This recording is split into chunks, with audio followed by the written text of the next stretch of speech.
नमस्कार दोस्तों, चलिए जान लेते हैं आज की 50 बड़ी खबरें सिर्फ 10 मिनट में। लेकिन इससे पहले आप ये वीडियो किस जिले या शहर से देख रहे हैं, कमेंट में जरूर बताएं। सपा प्रमुख अखिलेश यादव ने महिलाओं के लिए किया बड़ा घोषणा। अखिलेश यादव ने कहा, प्रदेश में सपा की सरकार बनने पर पात्र महिलाओं को हर साल 40,000 रुपए दिए जाएंगे, जिसे उन्हें अपना लघु उद्योग करने के लिए प्रोत्साहित किया जाएगा। साथ ही उन्होंने भाजपा सरकार पर निशाना साधते हुए कहा, इस सरकार में यूरिया खाद से लेकर धान खरीद सहित हर काम में रिश्वत लिया जा रहा है। उत्तर प्रदेश के वाराणसी में आज प्रधानमंत्री नरेंद्र मोदी 72वीं सीनियर नेशनल वॉलीबॉल चैंपियनशिप का करेंगे उद्घाटन। प्रधानमंत्री नरेंद्र मोदी वर्चुअली और मुख्यमंत्री योगी आदित्यनाथ सिंगरा स्टेडियम में मौजूद रहकर इसका शुभारंभ करेंगे। 11 जनवरी तक चलने वाली इस प्रतियोगिता में देश भर से 58 टीमें और 1044 से अधिक खिलाड़ी भाग लेंगे। ये आयोजन काशी को स्पोर्ट्स टूरिज्म हब बनाने की दिशा में एक महत्वपूर्ण कदम बताया जा रहा है। उत्तर प्रदेश की भाजपा सरकार के मंत्रिमंडल विस्तार को लेकर सपा अध्यक्ष अखिलेश यादव ने भाजपा सरकार पर साधा निशाना। सपा प्रमुख अखिलेश यादव ने कार्यकर्ताओं को भाजपा की रणनीतियों से सावधान रहने को कहा। उन्होंने आरोप लगाया कि भाजपा जनता को गुमराह करने के लिए मंत्रिमंडल विस्तार की दिखावा करेगी। साथ ही अखिलेश यादव ने कार्यकर्ताओं से एकजुट होकर भाजपा की नाकामियां जनता तक पहुंचाने और 2027 में सफलता पाने का आह्वान किया। उन्होंने समाजवादी पीडीए पंचांग 2026 का विमोचन भी किया और सावित्रीबाई फुले की जयंती भी मनाई। उत्तर प्रदेश में जेल में बंद कैदियों की समय पूर्व रिहाई के लिए नए नियम बनाए जाएंगे। राज्यपाल आनंदीबेन पटेल की अध्यक्षता में हुई बैठक में इस पर चर्चा हुई। वर्तमान में गंभीर बीमारी, दिव्यांगता और आयु के आधार पर रिहाई होती है। महिला कैदियों को प्राथमिकता मिलती है। नए नियम राष्ट्रीय विधिक सेवा प्राधिकरण के सुझावों और उच्चतम न्यायालय के निर्देशों पर आधारित होंगे, जिनका उद्देश्य प्रक्रिया को पारदर्शी और सुधारात्मक बनाना है। कैदियों को बेहतर सुविधाएं और कौशल विकास प्रशिक्षण भी मिलेगा।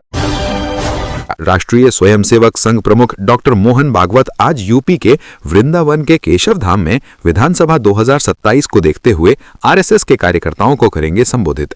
7 दिवसीय प्रवास के दौरान अखिल भारतीय कार्यकारिणी बैठक में शामिल होंगे। 10 जनवरी को वे चंद्रोदय मंदिर जाएंगे और सुदामा कुटी के शताब्दी समारोह में भाग लेंगे। इस दौरान केंद्रीय गृह मंत्री अमित शाह, सीएम योगी आदित्यनाथ और राजस्थान के सीएम भजनलाल शर्मा भी उनसे मुलाकात कर सकते हैं। वृंदावन में तैयारियां जोरों पर हैं। उत्तर प्रदेश के आगरा में ऑनलाइन तरीके से वाईफाई लगवाने की इंक्वायरी पर ठगी। रामवीर सिंह ने वाईफाई लगवाने के लिए ऑनलाइन नंबर से बात करने के बाद एक ठग ने कंपनी का कर्मचारी बनकर उनसे ओटीपी पूछा और उनके खाते से 39,000 रुपए निकाल लिए। बाद में दोबारा बैलेंस चेक करने पर 500 रुपए और कट गए। पीड़ित ने जगदीशपुरा थाने में मुकदमा दर्ज कराया है। अमेरिका ने वेनेजुएला पर बड़े पैमाने पर किया हमला, ट्रंप ने मदुरो को पकड़ा बताया। अमेरिका ने वेनेजुएला में कई सैन्य ठिकानों पर एयर स्ट्राइक चलाए, जिसके बाद राष्ट्रपति डोनाल्ड ट्रंप ने वेनेजुएला के राष्ट्रपति निकोलस मदुरो और उनकी पत्नी को पकड़ लिया गया है और देश से बाहर ले जाया गया है, ऐसा दावा किया है। ये असाधारण अभियान क्षेत्रीय तनाव बढ़ा रहा है, जिससे अंतर्राष्ट्रीय समुदाय की तनाव बढ़ा रहा है। सऊदी अरब ने यमन के सभी पक्षों को बुलाया संवाद के लिए। सऊदी अरब ने रियाद में यमन की सभी युद्धग्रस्त पक्षों को शांति वार्ता के लिए आमंत्रित किया है, ताकि वर्षों से जारी संघर्ष को समाप्त किया जा सके। बातचीत में दक्षिणी यमन के अलगामादी समुद्र सहित सरकारी प्रतिनिधि शामिल होंगे।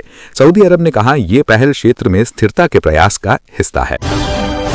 सुप्रीम कोर्ट आज 2020 के दिल्ली दंगों से जुड़े साजिश के मामले में उमर खालिद, शर्जील इमाम और अन्य आरोपियों की जमानत याचिकाओं पर सुनवाएगा फैसला। न्यायमूर्ति अरविंद कुमार और एनवी अंजारिया की पीठ ये निर्णय देगी। दिल्ली पुलिस ने इन आरोपियों को दंगों का कथित मास्टरमाइंड बताया है, जिनमें 53 लोगों की मौत हुई थी। आरोपियों ने दिल्ली हाईकोर्ट द्वारा जमानत खारिज किए जाने को चुनौती दी है। मेरठ में लाल कुर्ती थाना क्षेत्र के बीएल शर्मा रोड पर अधिवक्ता के बेटे तरुण त्यागी को ऑनलाइन गांजा सप्लाई करते किया गया गिरफ्तार।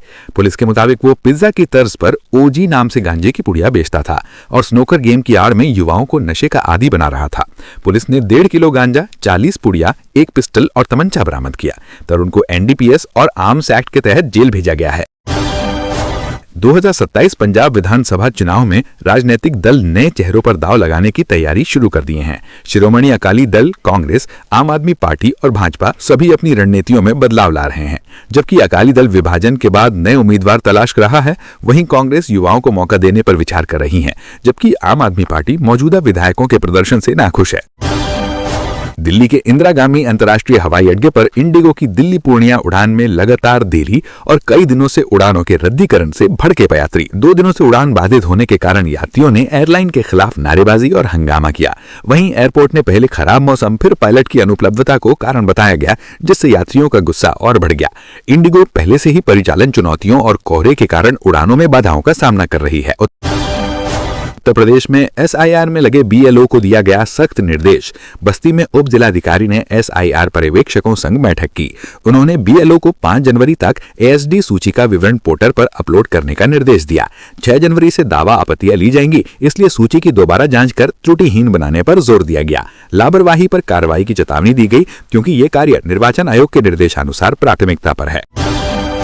बिहार में किसानों के लिए बड़ी खुशखबरी। राज्य के प्रत्येक पंचायत में बनाए जाएंगे कस्टम हायरिंग सेंटर, जिससे लघु एवं सीमांत किसानों को आधुनिक कृषि यंत्र का आसानी से मिलेगा लाभ। राज्य सरकार ने बताया कि इसका उद्देश्य किसानों की खेती की लागत कम करना, समय पर कार्य पूरा करना और उत्पादन बढ़ाना है। प्रत्येक सेंटर पर 10 लाख रुपए तक की लागत से स्थानीय फसल चक्र के अनुसार यंत्र उपलब्ध हों।